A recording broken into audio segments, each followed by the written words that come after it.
آج میں خصوصیت کے ساتھ اس لیلۃ القدر میں آپ تمام کے سامنے حاضر آیا ہوں، ایک درد دل لے کر کہ فلسطین کے مسلمانوں کے ساتھ جو حالات آج پیش آ رہے ہیں، یہ نئی بات تو نہیں ہے۔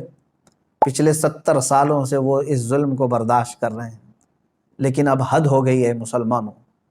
مسجد اقصیٰ میں، بیت المقدس میں اسرائیلی پولیس داخل ہو کر اپنے جوتوں سمیت اور گولیوں سے مسلمانوں کو نشانہ بنانا، باضابطہ ہمیں وہاں کی جو خبریں آ رہی ہیں، لوگ نماز میں مشغول ہیں، دعاؤں میں مشغول ہیں۔ کل بڑی رات تھی وہاں پر، کل لیلۃ القدر تھی، شب قدر کے لیے وہاں پر ہزاروں کی تعداد میں لوگ جمع ہیں، بچے بھی ہیں، بوڑھے بھی ہیں، جوان بھی ہیں، عورتیں بھی ہیں، وہ پیچھے آمین کہنے کے لیے آ بھی جاتی ہیں۔ ان سب کو ان ظالموں نے نشانہ بنایا ہے۔ مسجد اقصیٰ خون میں نہا رہی ہے، قبلہ اول ہمارا، بیت المقدس ہمارا، آج وہاں خون کی ہولی کھیلی جا رہی ہے۔ اب مجھے یہاں پر بات صرف اتنی کرنی ہے کہ وہ کہاں گئے سیکولر کے بھوت، وہ کہاں گئے جو انصاف اور امن و امان کی بات کرنے والے، ہیومن رائٹس کی تنظیمیں، کیا ان کے منہ میں گھی لگ گیا ہے؟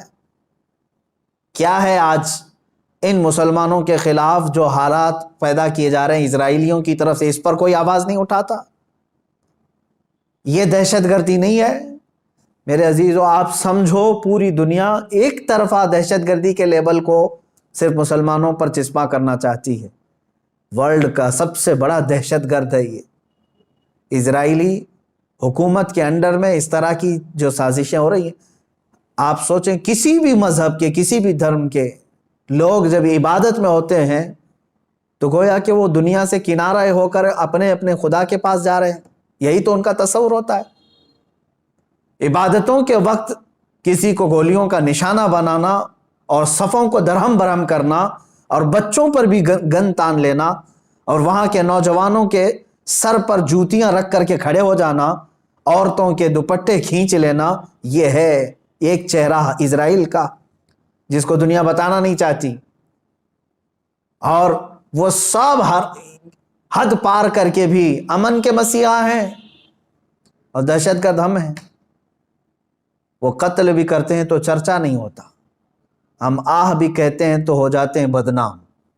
میرے عزیزو، اب یہ وقت قیامت کے قریب کا ہے۔ آپ دیکھو کہ تمہارا مسیحا ہے کون؟ کون تمہارے لیے آواز اٹھانے والا ہے؟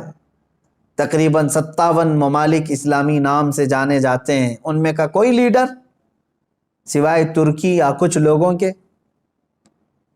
یہ سارے اپنے عیاشیوں میں مصروف ہیں۔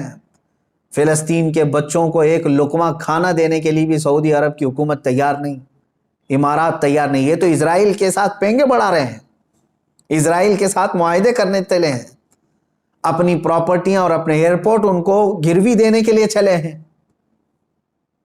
سمجھنے کی آج ضرورت ہے، جہاں اسلامی ملک ہم سمجھ رہے ہیں، سعودی ہو یا امارات ہو یا بحرین ہو یا قطر ہو، یہ تمام ممالک، ان سب کی نہ جانے کون سی مجبوریاں ہیں، یا ان کے گھروں میں کون سے یہودی آ کر داخل ہو چکے ہیں، یہ واللہ عالم۔ کہ نہ سیریا کے مارے جانے والے مسلمانوں کے لیے بات کرتے ہیں، نہ فلسطین کے نہتے بچوں کے لیے بات کرتے ہیں، نہ یہ برما کے قتل عام پر کوئی بات کرتے ہیں۔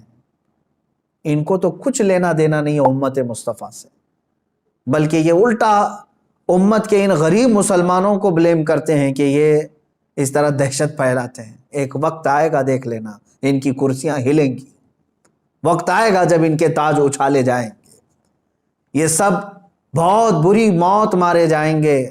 اس لیے کہ میں نے پڑھا ہے، کفر کی حکومت تو چل سکتی ہے لیکن ظلم کی حکومت نہیں چلے گی۔ ظلم زیادہ دن تک نہیں چلے گا، یہ صدائے بازگشت ہے، پلٹ کر کے واپس آنا ہے۔